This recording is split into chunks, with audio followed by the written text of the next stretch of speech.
Hi everyone, welcome to my YouTube channel, Youth Like You. This is the podcast show, and I'm Camry. And in this episode, we are going right into chapter 5 of the book of Genesis. If you've been following along, then you know we have been going through some pretty awesome stuff, learning so many new things, and definitely reading the book of Genesis in a different light than we have probably ever read it. Let's get started.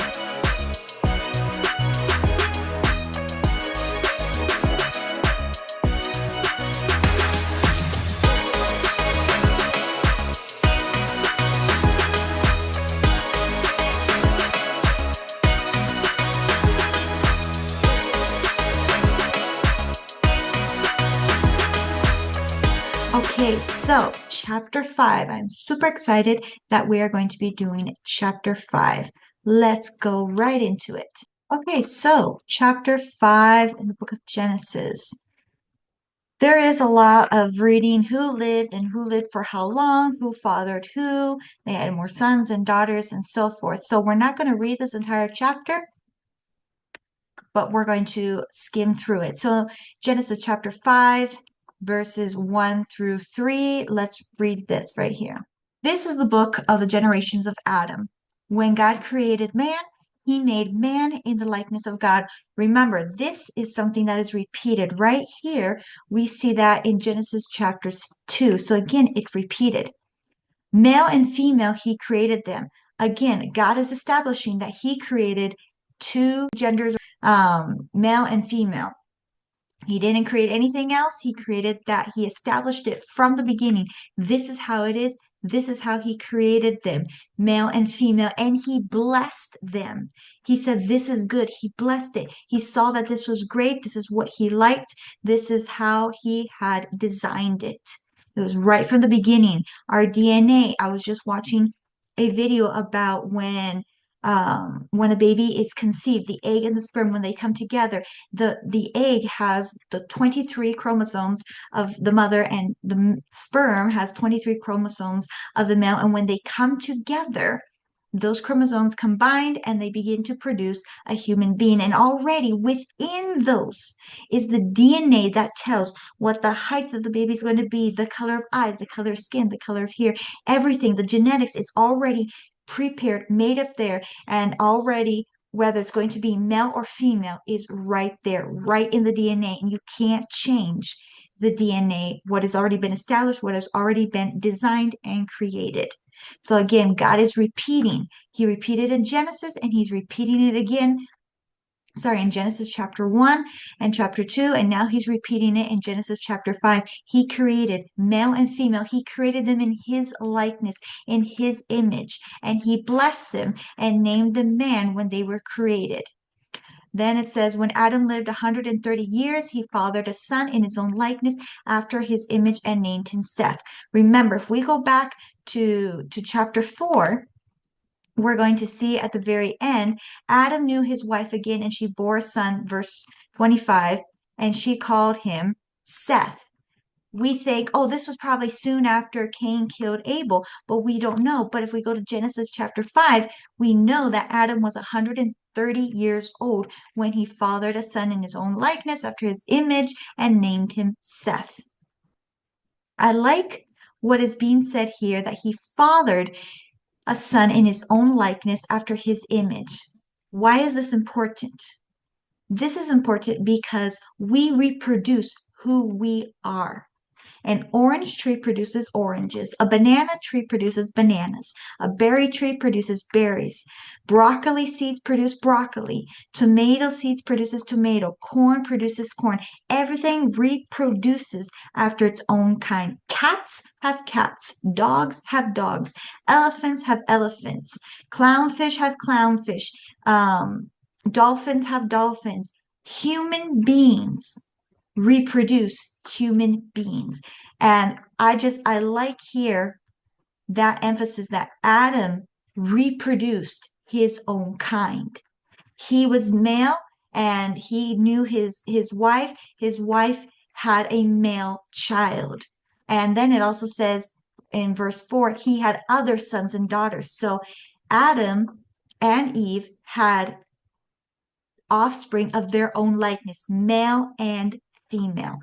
Two different genders and only two. And they reproduced who they were in their offspring. And then it says how long Adam lived, and then he died. Seth had a kid, his name was Enosh, and we keep going down how long they lived. And all this is important. This is very important because it's getting to a certain point. It's showing the genealogy of someone very important. And we're going to jump all the way down to verse 32. Sorry, verse 28. When Lamech had lived 182 years, he fathered a son and called his name Noah. Ring a bell there? Saying, out of the ground that the Lord had cursed, this one, and here again, we're seeing. Remember that Deuteronomy says we're to tell our children and our children's children about what happened and stuff. Well, Adam and Eve were telling their children what took place in the garden, what happened, how God intervened, and this was information passed down from generation to generation. And here we see that Lamech knew that the ground had been cursed. And he said, I will call my son's name Noah, saying, out of the ground that the Lord has cursed, this one shall bring us relief from our work and from the painful toil of our hands. What was going on here? This is very interesting. Lamech was prophesying over his son. He was declaring the, the destiny for which his son was created. And I want you to see here that every one of us has a destiny, has a purpose for which we were created, for which we were birthed into this world. We have value, we have purpose, we have meaning in life. We're not here for just some random reason. We have value. I don't care what your parents or grandparents or friends or any other relatives said that you were garbage, you were trash, you were a mistake, you were an accident, whatever trash they have spoken over you. It is not true. You have value, you have purpose. And I want you to understand that. And I believe that as you stick to these episodes, as you go and listen to some of my podcasts on Spotify, Youth Like You, and I talk about value, I talk about purpose. As you continue to go through this book, actually go back into Spotify and look for the episodes where we go through the book of John, because there you're going to really understand more about why you were created and what your purpose is.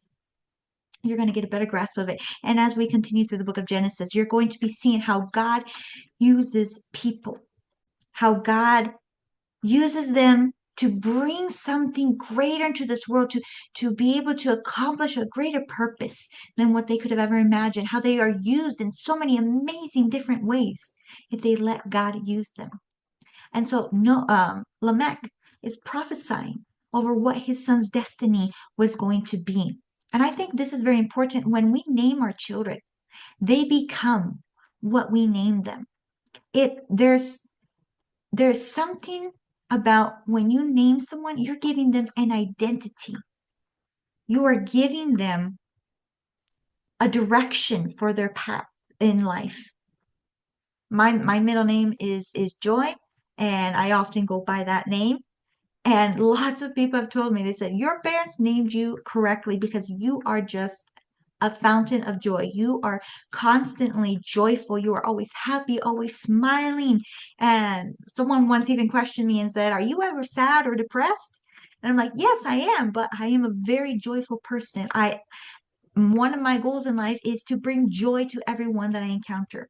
If I can bring a smile to someone's face, if I can get them to laugh, I feel like I've accomplished something wonderful in life. So, also, naming your children is important. It's not just, oh, let's choose a random name. It's giving them part of their identity. And if when we look in scripture, we're going to see that naming people, naming their offspring was something that was considered very important. And there was thought and meditation put into it. All right. 595 years after he fathered Noah, he had other sons and daughters. Thus, the days of Lamech was 777 years, and then he died. After Noah was 500 years old, Noah fathered Shem, Ham, and Japheth.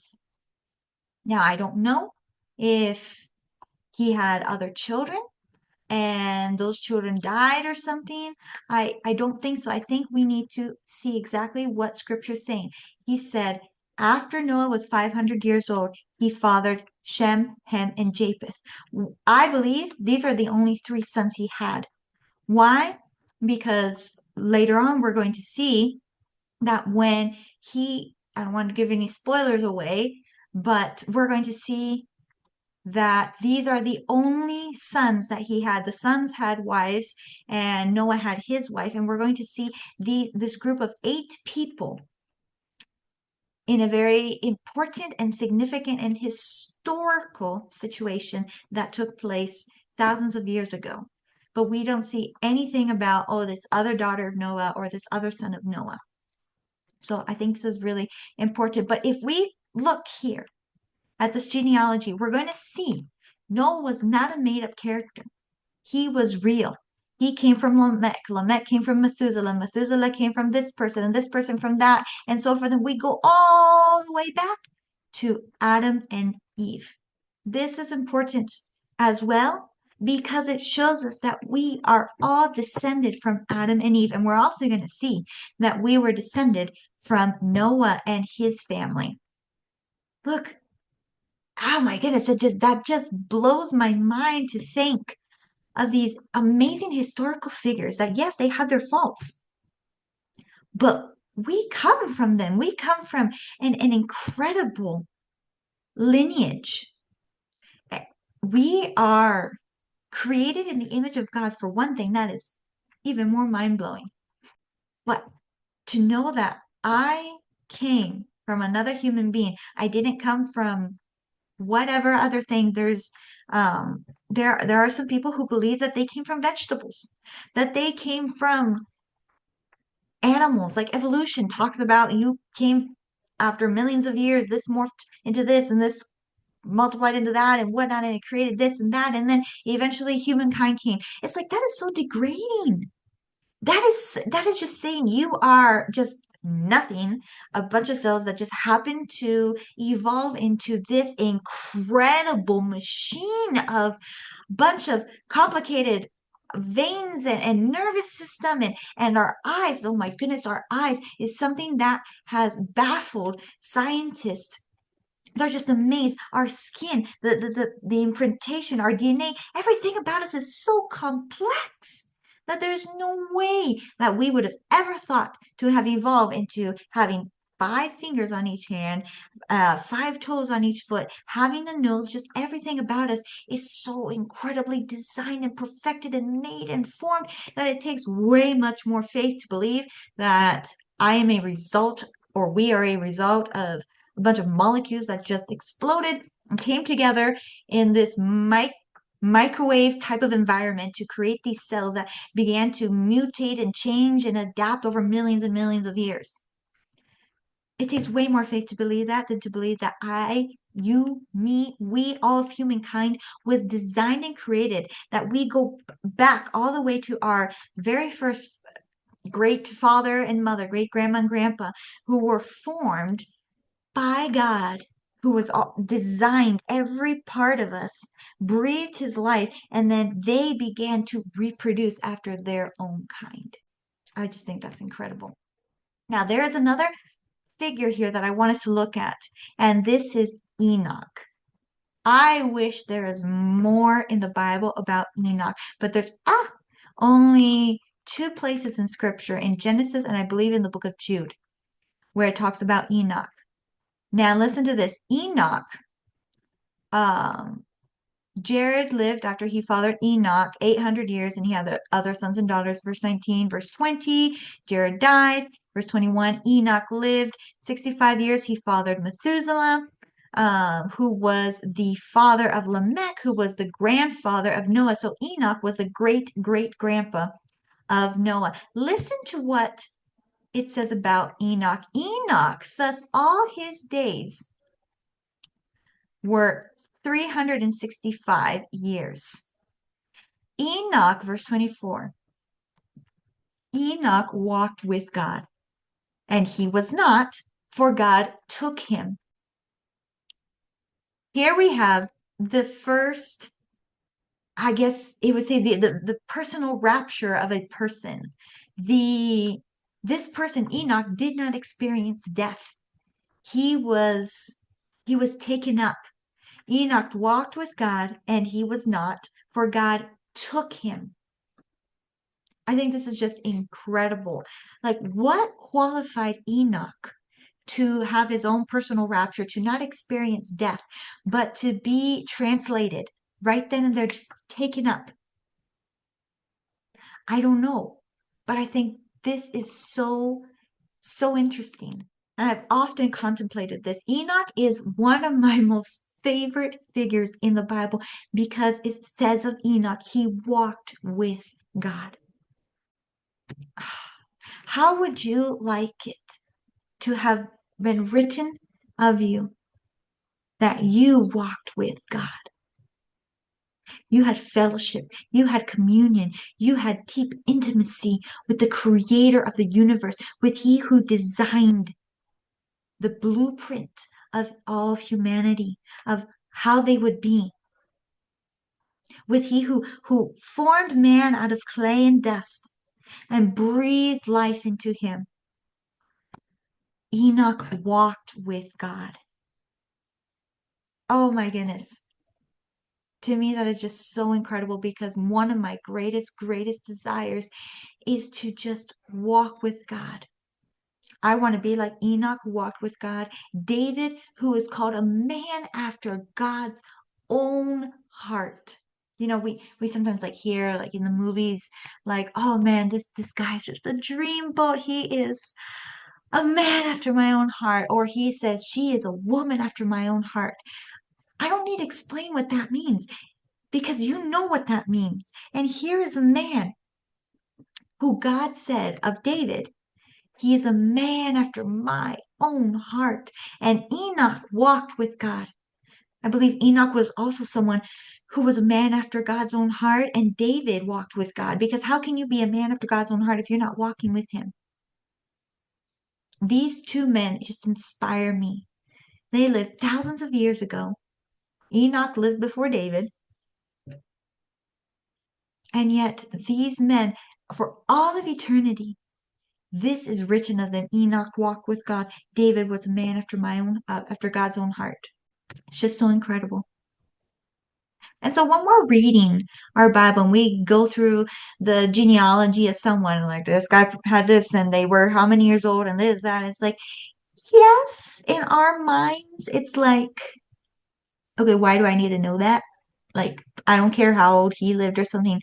But everything that is in scripture is there for a reason and is there for our learning, for our education. Actually, what is it in Second Timothy? I think it is. It says all scripture is good for teaching, for doctrine, for uh, educating. It just, for so many things, it is for our benefit. And so maybe someone has discovered what those years meant, like why it was significant to mention that. Maybe I'm sure that some people have some thesis on it, some hypotheses, some ideas. I don't think it's a huge stressor because ultimately the Bible, what it is to point us to Christ. It is to show us who he is, what he's like, and how we are to follow him. And as we follow him, we are being conformed into his image. We are becoming, as we allow him to work into us, men and women who will become and hopefully will hear, you are someone after my own heart. Hopefully, we will hear, well done, thou good and faithful servant. Hopefully, that we will be those who walk with God. Hopefully, we will be those who, even before birth, we are predestined for purposes and plans that far exceed our imagination, that we would never have realized, I can do that? Me, little old me. I never would have imagined in my entire life the kind of life that I've lived, the things that I've done, the things that I've seen. And I mean, I'm only 27. I haven't done a lot, but I have seen God move. I have entertained angels in disguise without knowing it. I have had an angel call an ambulance to come and get me when I was sick and needing to go to the emergency room. That was incredible. It was incredible. It was my first birthday in a new country that we had moved to after living in two different countries, and we moved to this third place. And I was so sick, I completely did not get to enjoy my birthday party. The only memory I have of it was just sick all night, really, really bad. And we didn't have a cell phone that was really working. We didn't have a vehicle. And so my dad had to go out in the middle of the night, try to find a vehicle. There was none available because we were in a village, in a place that didn't have a lot of cars in the very beginning. And finally, he had to go to the police station, say, "Can you help us?" They called the ambulance. The ambulance came. Long story short, they said, "We've been waiting for your daughter." And he said, "How? I haven't called." And he looked, and there was my full name, which no one there knew my full name, and a phone number. My dad called the phone number, and the phone number was non-existent. But they said, "We got a call saying for this person, for me, for Camry, and my phone name." And they said, "We were waiting, but you didn't come."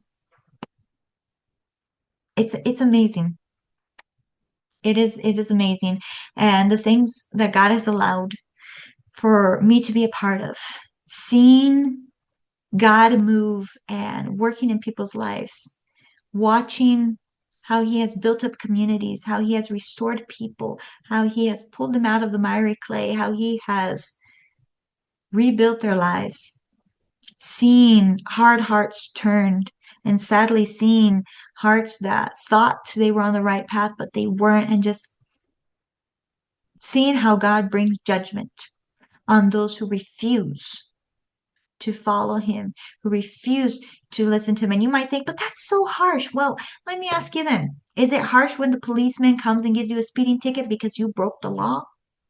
Government is should represent what it means about breaking laws and standards and why it's important to follow them, because we can't just do our own thing. There are things that we have to follow. And God has given us a standard. He's given us laws. He's given us rules and boundaries that we are to follow to keep us on the right path. And it's not meant to be harsh, and it's not meant to deprive us of happiness and joy and whatnot. It's meant for our protection.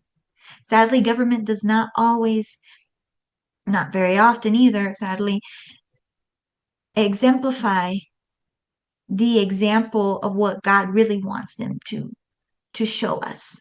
Is showing us in the natural what is in the spiritual. But that's why we always come back to the word. What does the word say? And that's why everything in it is important and is for our good, even genealogies. Guess what? We finished chapter 5 of the book of Genesis. Thank you so much for watching. Please comment, please like, subscribe, please share this content. Let's get the word out there. Until next time, bye.